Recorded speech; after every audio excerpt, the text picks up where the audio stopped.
Hi అండి, అందరికీ నమస్తే. Welcome to my channel.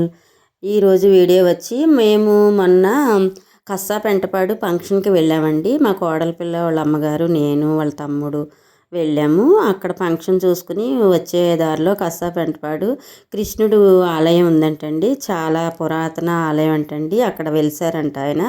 Nuzvid మహారాజుల స్థలం అంటండి. ఆ స్థలంలో కట్టారంట. అది చాలా బాగుందండి ఆలయం. అగో బయట ఆవు చూడండి, అసలు సేమ్ ఒరిజినల్ ఆవులాగా ఉందండి. గుడిలో ఆనక వెళ్తుంది మా కోడపిల్ల. చూడండి, చాలా బాగా అనిపించింది.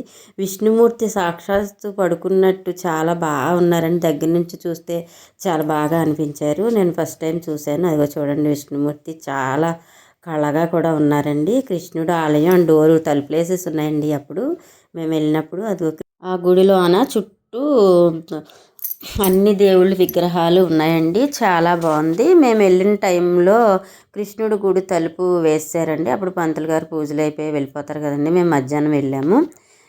మీరు కూడా కస్సా పెంటపాడు ఎప్పుడైనా వెళ్ళినట్టయితే ఈ ఆలయాన్ని దర్శించుకోండి. చాలా బాగుందండి. అన్ని దేవుళ్ళు కూడా ఉన్నారు అందులో.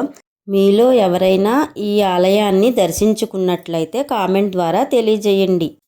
కాలభైరవుడు, శివుడు జ్ఞానముద్రలో ఉన్నట్టు సుబ్రహ్మణ్యేశ్వర స్వామి పెద్ద విగ్రహం ఉందండి. అలాగే ఆంజనేయ స్వామి విగ్రహం కూడా చాలా పెద్దది ఉంది. కోనేరు ఉన్నదండి. మీరు కూడా ఈ ఆలయాన్ని దర్శించుకోవాలని కోరుకుంటున్నానండి. మా వీడియో మీకు నచ్చినట్లయితే లైక్ చేయండి, షేర్ చేయండి, కామెంట్ చేయండి. మా ఛానల్ని సపోర్ట్ చేయండి. థ్యాంక్ యూ అండి.